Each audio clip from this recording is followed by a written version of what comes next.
Salam sejahtera pemirsa Pijar TV, senang sekali kita berjumpa dalam program Penolong yang Sepadan. Bersama saya Marta Yudano tentunya yang akan menemani Anda beberapa menit ke depan. Lemah lembut. Ada orang yang berkata begini, kamu jangan jadi orang yang lemah lembut gitu ya.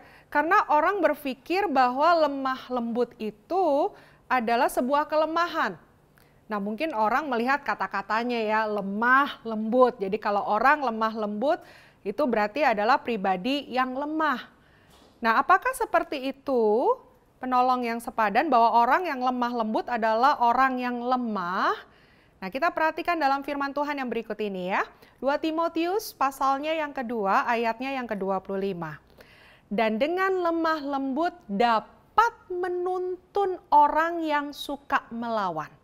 Sebab mungkin Tuhan memberikan kesempatan kepada mereka untuk bertobat dan memimpin mereka sehingga mereka mengenal kebenaran. Satu ayat lagi saya sampaikan kepada Anda.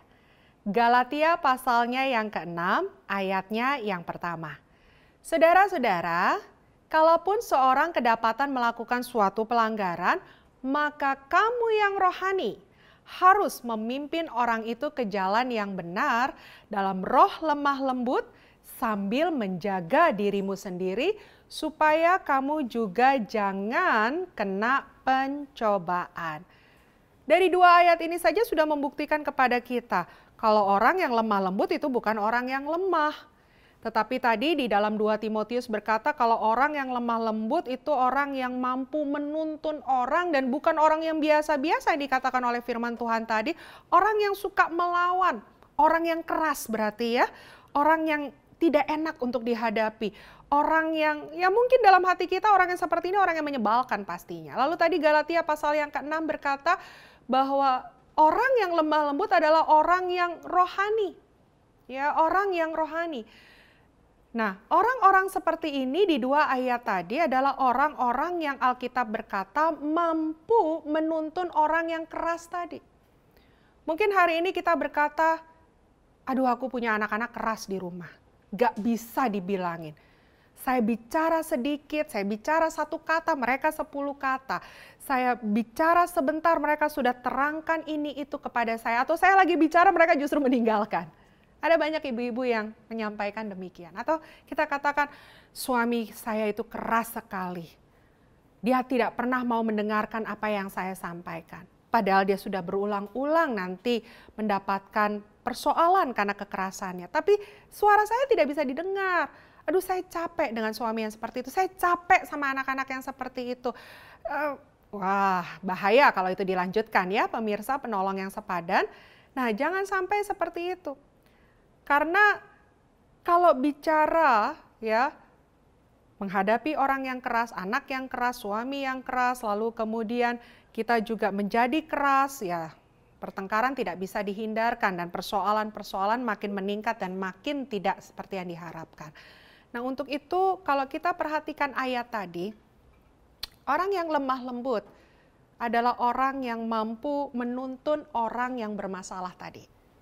Nah untuk itu bagaimana caranya ya dan mengapa orang yang lemah lembut tadi mampu menuntun orang dan mengubahkan orang. Kalau kita adalah penolong yang sepadan, kita mampu memberkati suami kita dan kita mampu menjadi berkat untuk anak-anak kita.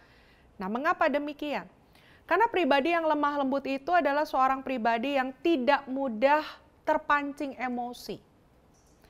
Kenapa mereka tidak mudah terpancing emosi? Karena pikiran mereka terjaga dengan pikiran positif, pikiran yang benar. Orang yang pikirannya terjaga dengan pikiran-pikiran yang benar tidak mudah terpancing emosi. Nanti dalam episode-episode yang lain mungkin kita akan bahas lagi berkenaan dengan hal ini. Tetapi itu yang saya akan sampaikan bahwa pribadi yang lemah lembut tidak mudah terpancing emosi. Sekalipun dia diperhadapkan dengan orang yang sedang marah dengan dirinya. Ya, dia bisa tersenyum, dia bisa mengangguk, dia bisa menatap dengan kasih. Tapi jangan salah ya, bukan berarti dia juga menahan emosi di dalam hatinya. Itu keliru. Ada banyak orang ketika orang marah sama dia, orang keras terhadap dirinya, dia diam saja, dia senyum-senyum, tapi hatinya mendidih begitu ya. Nah itu tidak demikian. Tetapi ketika ada orang yang marah dengan dirinya, ada orang keras terhadap dirinya, dia diam, dia senyum, dia tenang. Ya memang karena dia tenang. Karena dia lemah lembut. Kenapa dia bisa lemah lembut? Karena pikirannya dikuasai dengan pikiran positif. Yang kedua, pribadi yang seperti itu kenapa bisa menuntun orang lain? Karena ia adalah seorang yang sangat paham bila mana ia harus bersikap tegas. Bukan berarti orang yang lemah lembut adalah orang yang kompromi. Mentang-mentang dia lemah lembut, kata orang Jawa, enggeh-enggeh aja gitu ya, iya-iya aja. Ada yang salah, iya aja. Suami bicara keliru, iya aja. Anak bicara salah, didiamkan saja. Bukan berarti seperti itu.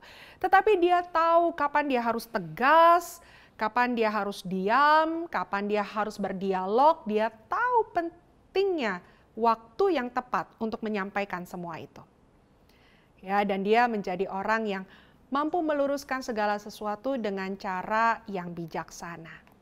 Akan indah sekali rumah tangga kita, penolong yang sepadan, kalau kita adalah orang yang bertindak tepat.